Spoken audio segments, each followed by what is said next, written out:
नमस्कार, मैं डॉक्टर विनोद कुमार त्यागी। मैं एक प्रोस्टोडोंटिस्ट हूँ और मैं यहाँ यथार्थ ग्रुप ऑफ हॉस्पिटल से करीब 10 साल से जुड़ा हुआ हूँ as a head dental department. आज जो हम डिस्कस करने वाले हैं वो कॉमन डेंटल डिजीज़ हैं, जिसमें से दांत में कीड़ा लगना सबसे कॉमन है। ये दांत में कीड़ा लगने का सबसे कॉमन कारण है मीठा और चिपचिपा खाना और मुंह की सफाई में कमी। इस चीज़ को इलाज करने का तरीका फिलिंग्स हैं। अगर कीड़ा ज़्यादा गहरा लगा हो तो हमें रूट कैनाल ट्रीटमेंट भी करना पड़ता है। तो रूट कैनाल ट्रीटमेंट को एंडोडोंटिस्ट डील करते हैं और जो हमारे यहाँ पे डॉक्टर्स अवेलेबल हैं। इसके बाद मिसिंग दांत होना, यानी कि दांतों का ना होना, जो कि चोट की वजह से या दांत ज़्यादा ख़राब होने की वजह से हो सकता है। दांत अगर निकल जाए तो इसकी वजह से पेशेंट को खाने में दिक्कत, बोलने में या दिखने में ख़राब लगने जैसी प्रॉब्लम हो सकती है। तो और कभी कभी दांत ना होने की वजह से ये भी होता है कि उसके आजू बाजू के दांत खिसक के उस जगह में आते हैं, जिससे कि आर्च की इंटीग्रिटी डिस्टर्ब हो सकती है। तो इसकी वजह से भी हमें दांत लगवाना चाहिए। इस चीज़ को डील करने के लिए प्रोस्टोडोंटिस्ट होते हैं, जो कि मैं खुद हूँ। दांत अलग अलग तरीके से लगाया जा सकता है, जो कि निकालने लगाने वाला हो सकता है या फिक्स दांत हो सकता है।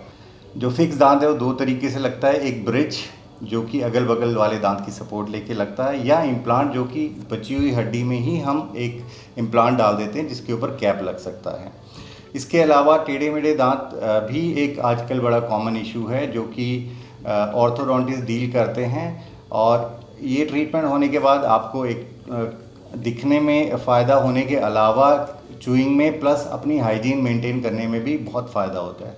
इसके अलावा डेंटिस्ट्री की एक स्पेशलिटी पीडोडोंटिक्स होती है, जिसमें कि हम छोटे बच्चे जो कि 12 से 14 साल के नीचे की उम्र के होते हैं उन्हें ट्रीट करते हैं, क्योंकि कई सारी बीमारियां ऐसी होती हैं जो उस उम्र के लिए ख़ास होती हैं। तो इसके लिए अलग से एक डेंटिस्ट होने में फ़ायदा होता है।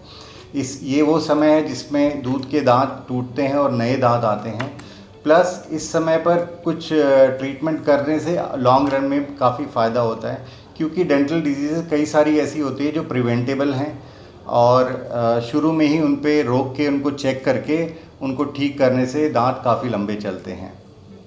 एक बहुत ज़रूरी चीज़ मैं इसके साथ ये कहना चाहता हूँ कि हमारे डेंटिस्ट्री में हमारे दांतों में एक ख़ास बात है जो हमें शरीर के और हिस्सों से अलग करती है, कि दांत अपने आप रिपेयर नहीं होता है। तो किसी वजह से दांत अगर टूट जाए या ख़राब हो जाए, उसको ट्रीट करना बहुत ज़रूरी होता है, वरना वो ख़राब होता चला जाता है।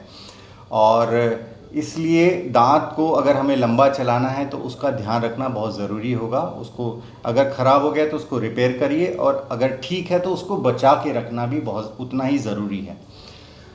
इसके अलावा मैं ये कहना चाहूँगा कि हमें ये बहुत कॉमनली बताया जाता है कि हम दिन में 2 बार ब्रश करें, मीठी चिपचिपी चीज़ें कम खाएं, दिन में फ्लॉस करें। लेकिन ये सब करने के बावजूद भी ये ज़रूरी नहीं है कि हमारी मुंह में दांतों की दिक्कतें नहीं होंगी, फिर भी दिक्कतें हो सकती हैं।